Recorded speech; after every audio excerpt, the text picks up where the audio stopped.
Entre os séculos XVI e XVII, era comum encontrar-se por toda a Europa, em cortes e casas aristocráticas, um gabinete de curiosidades.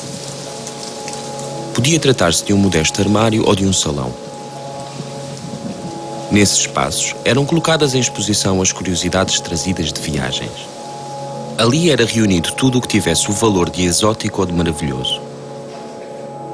Uma pintura poderia estar ao lado de um artefacto agrícola, de um elemento orgânico ou de um objeto de utilidade doméstica oriundo de um país longínquo.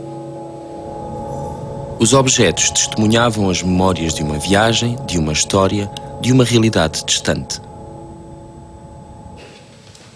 Pode reconhecer-se nestes gabinetes e nos seus conteúdos, organizados segundo a lógica própria de quem os colecionava, a origem do que hoje designamos de museu.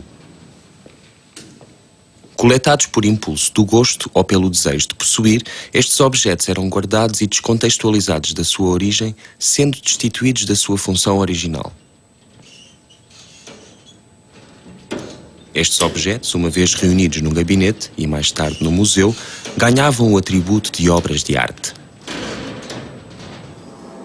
O Museu Nacional de Soares dos Reis, situado no Porto, é um museu que, à semelhança dos gabinetes de curiosidades, reúne objetos de diferentes proveniências. No mesmo edifício são reunidas coleções de diferentes naturezas. O ponto de partida deste museu localiza-se em 1833, quando Dom Pedro IV decide estabelecer na cidade do Porto um museu de pinturas e estampas. O objetivo da sua fundação prendia-se com a preservação do património artístico proveniente dos conventos entretanto extintos e, simultaneamente, com a promoção da sua utilização cultural por um público mais abrangente. Aqui na reserva de têxtil temos a jaqueta da farda de Dom Pedro IV, que ofereceu à cidade, e vamos montá-lo para o próximo Dia Internacional dos Museus, cujo tema é a memória, e o Dom Pedro IV está absolutamente ligado a este museu e à criação, como se disse. E por isso vamos falar das memórias do museu, das várias, de alguns episódios da história do museu, começando pelo seu início, pela sua criação. E, portanto, mostrando o retrato do Dom Pedro IV e a sua farda, que é sempre emocionante. As outras peças da farda do Dom Pedro IV, usada durante o Cerco do Porto, na altura em que criou o museu e, portanto, absolutamente ligadas à história deste museu, estão guardadas nesta gaveta, e algumas delas vão também sair, como, por exemplo, o cinto com a cartucheira, tem as armas de Dom Pedro, o chapéu. Portanto, percebe-se o cenário, um bocadinho da ligação ao cenário em que as coisas se passaram, e a espada, que tem um estojo muito bonito e que veio também sempre quando mostramos a farda do rei. É aquilo que está no museu ligado a ele.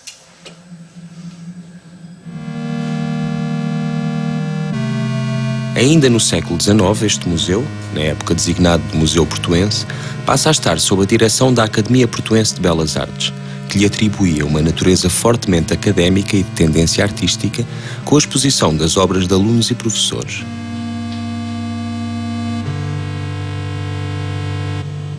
Em resultado desta relação com a escola, o museu tornou-se um repositório da Academia ao longo de todo o século XIX, constituindo-se assim o núcleo mais consistente de pintura e de escultura que hoje se apresenta no museu.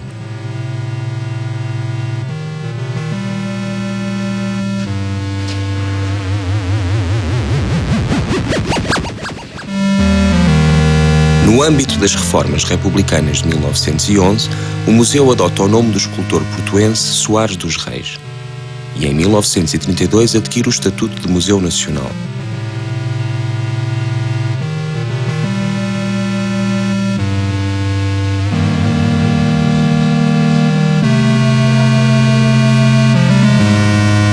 Em 1940, o Museu Nacional de Soares dos Reis é instalado no antigo Palácio dos Carrancas, local onde ainda hoje permanece.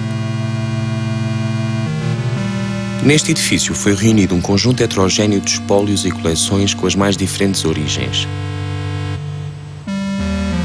Ali vieram juntar-se fundos de proveniência conventual, obras premiadas e oferecidas pelos alunos e professores da Academia de Belas Artes, o depósito da coleção municipal, o espólio do Museu Industrial e importantes coleções privadas, designadamente a de João Allen. Agregavam-se, portanto, nas várias divisões do antigo palácio, objetos de naturezas muito diferentes.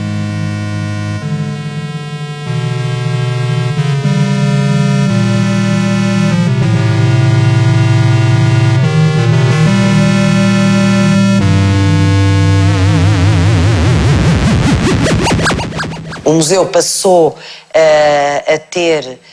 a ser organizado considerando o conjunto das suas coleções, independentemente da origem, e fazendo uma classificação sistematizada por tipologias das coleções.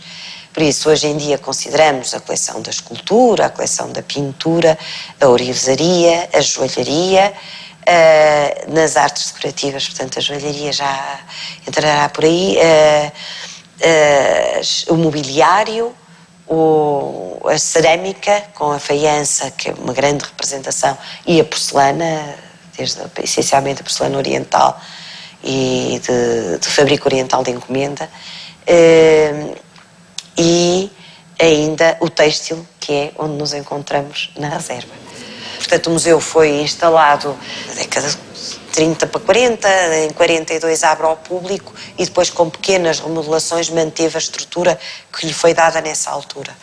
Na década de 90, o museu é repensado na sua programação, com as belas artes no primeiro andar e as artes decorativas no segundo andar, que foi restaurado de modo a ressaltar ainda alguns aspectos do próprio palácio, as duas salas da ponta da memória do palácio. Nas artes decorativas foram bastante postas em relevo no salão principal as peças que têm a ver com o Oriente, que eram de facto muito importantes. Entretanto, tinha sido adquirido na década de 50 um par de biombos Namã, que são das peças que em todo o mundo são conhecidas como testemunho da relação dos portugueses com o Japão, a primeira e a mais forte relação da Europa com o extremo oriente do Japão. E as salas de jantar e a sala da música foram muito valorizadas na questão arquitetónica.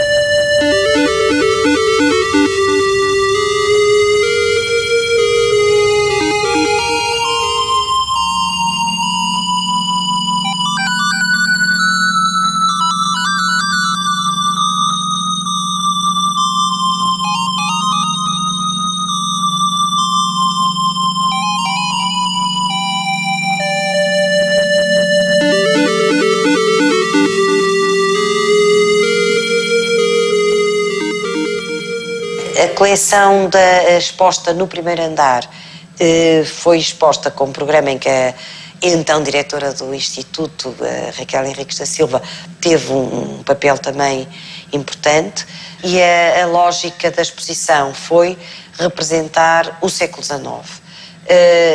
Tem muita representação, começa com o Roquemont, depois há o núcleo da pintura romântica e há a grande coleção, uma sala só dedicada ao Silva Porto, o naturalismo também ainda com Marcos de Oliveira. Na escultura o Sá Reis impõe-se declaradamente, embora haja representação de outros escultores, como uma obra notável do Teixeira Lopes, o Caim. A Aurélia de Sousa está também representada e o António Carneiro, mas ainda a nossa joia, digamos, é de facto o Henrique Pousão, nos seus 25 anos de vida, e há uma sala só dedicada a ele também. É o outro artista que tem uma sala só dedicada a ele.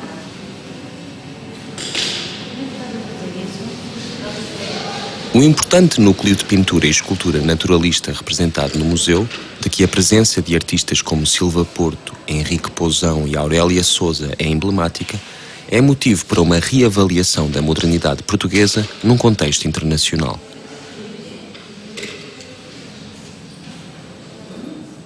Eu julgo que o Pousão, que o Henrique Pousão, é talvez um dos primeiros sinais de uma verdadeira dimensão internacional na arte portuguesa. Se nós tivemos um século XIX rico de consequências na arte, ele deve-se com certeza à presença na arte portuguesa de uma meia dúzia de artistas de grande escala. Desde logo o Columbano, o Soares dos Reis, o Pousão, o António Carneiro, talvez a Aurélia de Sousa, já numa fase mais de transição para o século XX. O Pousão, de facto, inventou certas relações pictóricas exatamente iguais às do Manet, pela mesma época, e se for verdade, como eu acredito que sim, que a modernidade se centra fundamentalmente na pintura do Manet e começa e explode a partir daí, então era preciso reconsiderar o Pousão na história da arte europeia como alguém que, já no seu tempo, figurou a pintura de uma outra maneira. No que respeita a essa modernidade, eu julgo que seria possível estabelecer, então, pelo menos 4 grandes relações estruturais e estruturantes. Desde logo, o Cesário e o Pousão. Depois, num segundo plano, o Columbano e o Antero de Quental. Num terceiro aspecto, as relações entre o Soares dos Reis e o António Nobre. E, finalmente, já na aproximação do fim do século e no cruzamento já para o século XX, portanto, já entrando no modernismo, o António Carneiro e o Teixeira de Pascoais. Estamos, então, agora na sala do Soares dos Reis. O Soares dos Reis, de facto, é um grande momento da escultura europeia do século XIX. E não digo isto com qualquer atavismo provinciano de defesa de valores nacionais. Efetivamente, há que reconhecer a grandeza do escultor, que, em Paris, fez esta magnífica peça do Desterrado. E que em Paris também, sendo um joveníssimo artista onde estava a estagiar, saído aqui da Academia de Belas Artes do Porto, foi visitado pelo Rodin, que tinha ouvido falar dele. Ora, isto dir-nos-á alguma coisa. E, se efetivamente olharmos para uma peça como o Desterrado ou uma outra peça como a Flor Agreste, para pegar apenas em 2 pequenas obras de Soares, aquilo que podemos perceber, desde logo, é que alguma coisa na sua escultura se corresponde, por exemplo, com a escultura de uma Camille Claudel, que foi, como se sabe, a discípula dileta do Rodin. Teve um destino semelhante, também Soares se suicidou. Eu admito, mas é meramente especulativo, que Soares dos Reis nunca conseguiu, de facto, compreender a sua própria passagem social da criança pobre para o artista, para a figura do artista. Julgo que, no caso de Soares dos Reis, nós podemos observar uma dessas correspondências essenciais de que falei, relativas às relações entre poesia e pintura, ou poesia e escultura, neste caso. No caso dele, o poeta de quem eu aproximaria, também seu contemporâneo, vivia ali na Foz do Douro, é o António Nobre, que é um homem que canta a saudade e tem essa verdadeira obsessão pelos aléns, pela melancolia, enfim, que apontam já, em certa medida, um simbolismo na poesia portuguesa. No caso do Soares dos Reis, eu julgo que essa correspondência com a temática da saudade é fortíssima. Desde logo, o Desterrado é a figura do português como exilado. Como exilado fora, situação que ele conhecia porque esteve fora, e dentro do próprio país. E, portanto, o Desterrado, em certa medida, para mim, é também um grande autorretrato de Portugal e do próprio Soares dos Reis.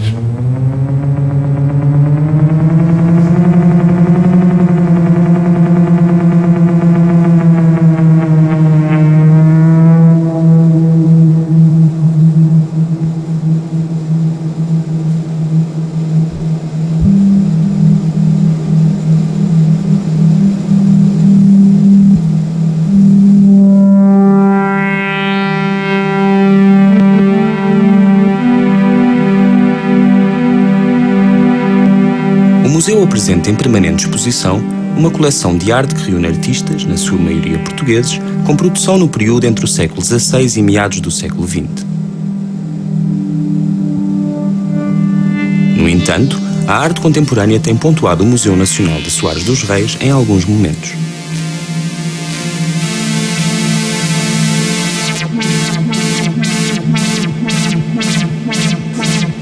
É exemplo deste diálogo a exposição comissariada por Fátima Lambert e apresentada em 2009, intitulada Do século XVII ao século XXI, além do tempo, dentro do museu.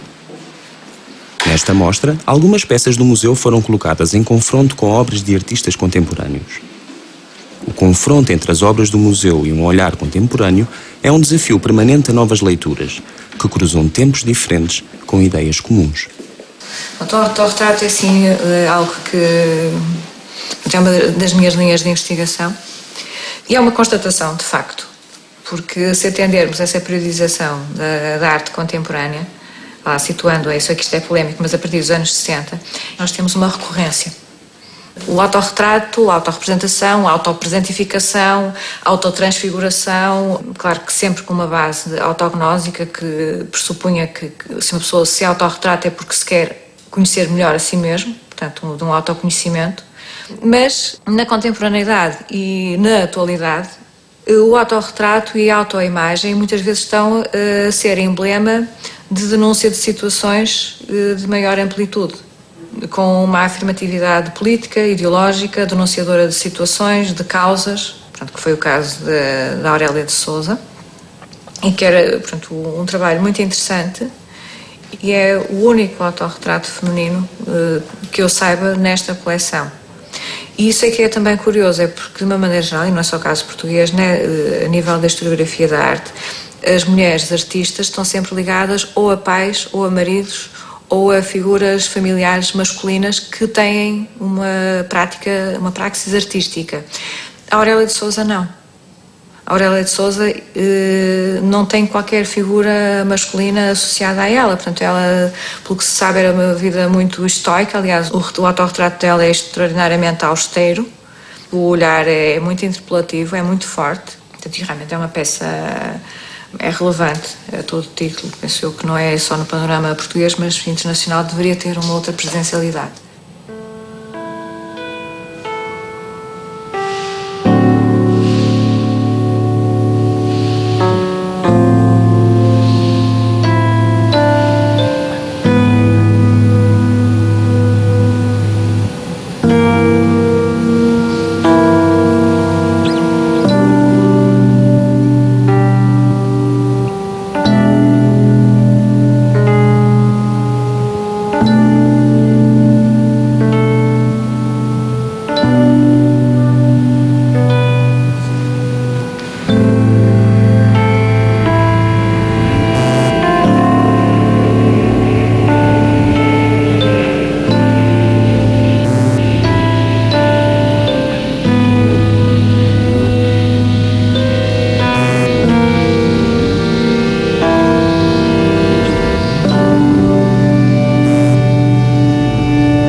Em 2001, em resultado da remodelação feita ao edifício pelo arquiteto Fernando Távora, o museu reabre requalificado e ampliado.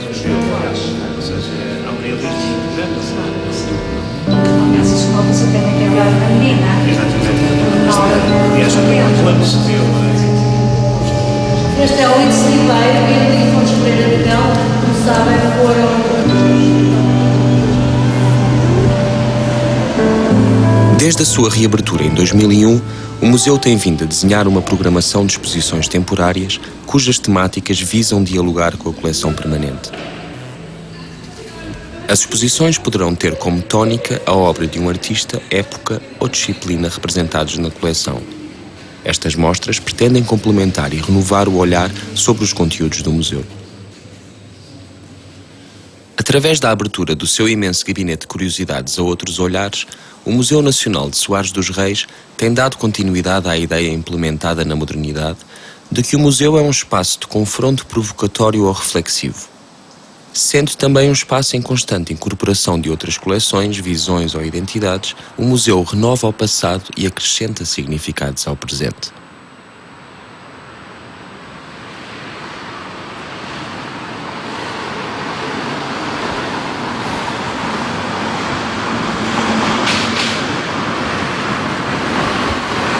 Faz parte integrante da coleção do Museu Soares dos Reis, embora se localize fora do museu, a antiga casa do colecionador Fernando de Castro.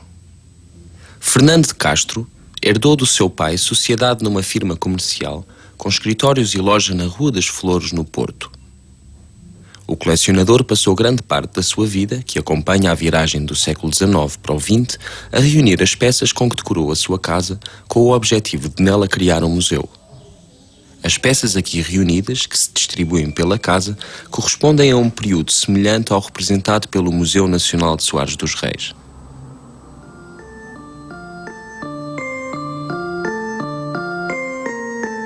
Mas é sobretudo a grande quantidade de talha dourada, proveniente de igrejas e conventos e que reveste praticamente todo o interior da habitação, que faz desta casa um objeto único.